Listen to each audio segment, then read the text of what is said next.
The Call of Cthulhu, Part 5. Brendan pushed at the stone in several places without result. Then Donovan felt over it delicately around the edges, pressing each point separately as he went. He climbed interminably along the grotesque stone molding. That is, one would call it climbing if the thing was not after all horizontal. And the men wondered how any door in the universe could be so vast. Then, very softly and slowly, the acre-great lintel began to give inward at the top, and they saw that it was balanced. Donovan slid or somehow propelled himself down or along the jamb and rejoined his fellows, and everyone watched the queer procession of the monstrously carven portal. In this fantasy of prismatic distortion, it moved anomalously in a diagonal way, so that all the rules of matter and perspective seemed upset. The aperture was black with a darkness almost material. That tenebriousness was indeed a positive quality, for it obscured such parts of the inner walls as ought to have been revealed, and actually burst forth like smoke from its aeon-long imprisonment, visibly darkening the sky as it slunk away into the shrunken and gibbous sky on flapping, membranous wings. The odor rising from the newly opened depths was intolerable, and at length the quick-eared Hawkins thought he heard a nasty, slopping sound down there. Everyone listened, and everyone was listening still when it lumbered slobberingly into sight and gropingly squeezed its gelatinous green immensity through the black doorway into the tainted outside air of that poisoned city of madness. Poor Johansen's handwriting almost gave out when he wrote of this. Of the 6 men who never reached the ship, he thinks 2 perished of pure fright in that accursed instant. The thing cannot be described. There is no language for such abysms of shrieking and immemorial lunacy, such eldritch contractions of all matter, force, and cosmic order. A mountain walked or stumbled. God, what wonder that across the earth a great architect went mad, and poor Wilcox raved with fever in that telepathic instant. The thing of the idols, the green, sticky spawn of the stars, had awakened to claim his own. The stars were right again, and what an age-old cult had failed to do by design, a band of innocent sailors had done by accident. After vengeantillions of years, great Cthulhu was loose again and ravening for delight. 3 men were swept up by the flabby claws before anybody turned.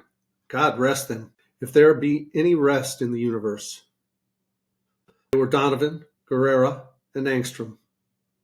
Parker slipped as the other 3 were plunged frenziedly over endless vistas of green-crusted rock to the boat, and Johansen swears he was swallowed up by an angle of masonry which shouldn't have been there, an angle which was acute but behaved as if it were obtuse. So only Brendan and Johansen reached the boat and pulled desperately for the Alert as the mountainous monstrosity flapped down the slimy stones and hesitated, floundering at the edge of the water. Steam had not been suffered to go down entirely, despite the departure of all hands for the shore, and it was the work of only a few moments of feverish rushing up and down between wheel and engines to get the Alert under way. Slowly, amidst the distorted horrors of that indescribable scene, she began to churn the lethal waters, whilst on the masonry of that charnel shore that was not of earth, the Titan thing from the stars slavered and gibbered like Polypheme, cursing the fleeing ships of Odysseus. Then, bolder than the storied Cyclops, great Cthulhu slid greasily into the water and began to pursue, with vast wave-raising strokes of cosmic potency. Brendan looked back and went mad, laughing shrilly as he kept on laughing at intervals until death found him one night in the cabin, whilst Johansen was wandering deliriously. But Johansen had not given out yet. Knowing that the thing could surely overtake the Alert until steam was fully up, he resolved on a desperate chance, and setting the engine for full speed, ran lightning-like on deck and reversed the wheel. There was a mighty eddying and foaming in the noisome brine, and as the steam mounted higher and higher, the brave Norwegian drove his vessel head-on against the pursuing jelly, which rose above the unclean froth like the stern of a demon galleon. The awful squid head with writhing feelers came nearly up to the bowsprit of the sturdy yacht, but Johansen drove on relentlessly. There was a bursting as if of an exploding bladder, a slushing nastiness as of a cloven sunfish, a stench as of 1,000 opened graves, and a sound that the chronicler could not put on paper. For an instant, the ship was befouled by an acrid and blinding green cloud, and then there was only a venomous seething astern, where God in heaven, the scattered plasticity of that nameless sky spawn, was nebulously recombining in its hateful original form, whilst its distance widened every second as the Alert gained impetus from its mounting steam. That was all. After that, Johansen only brooded over the idol in the cabin and attended to a few matters of food for himself and the laughing maniac by his side. He did not try to navigate after the first bold flight, for the reaction had taken something out of his soul. Then came the storm of April 2nd, and a gathering of the clouds about his consciousness.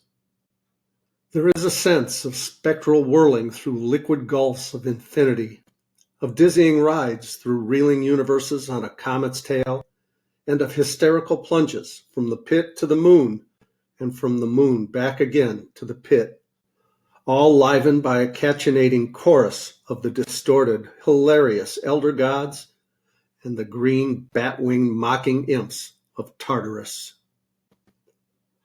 Out of that dream came rescue, the Vigilant, the Vice-Admiralty Court, the streets of Dunedin, and the long voyage back home to the old house by Egbert.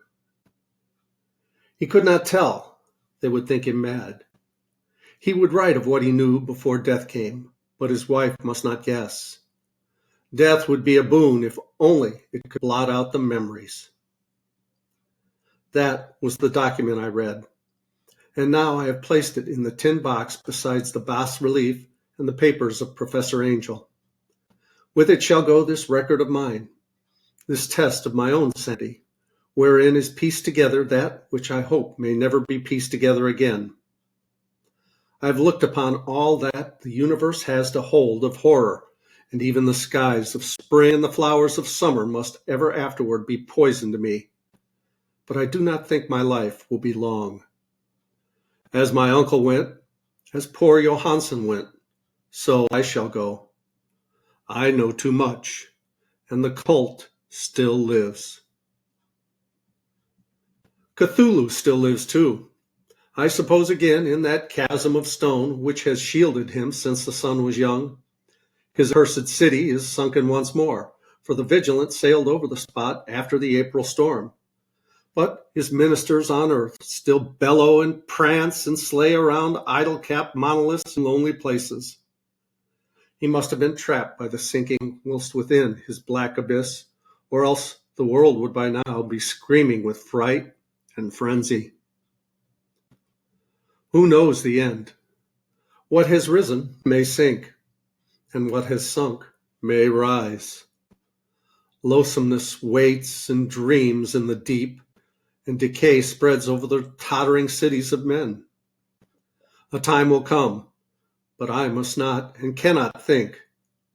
Let me pray that if I do not survive this manuscript, my executors may put caution before audacity and see that it meets no other eye.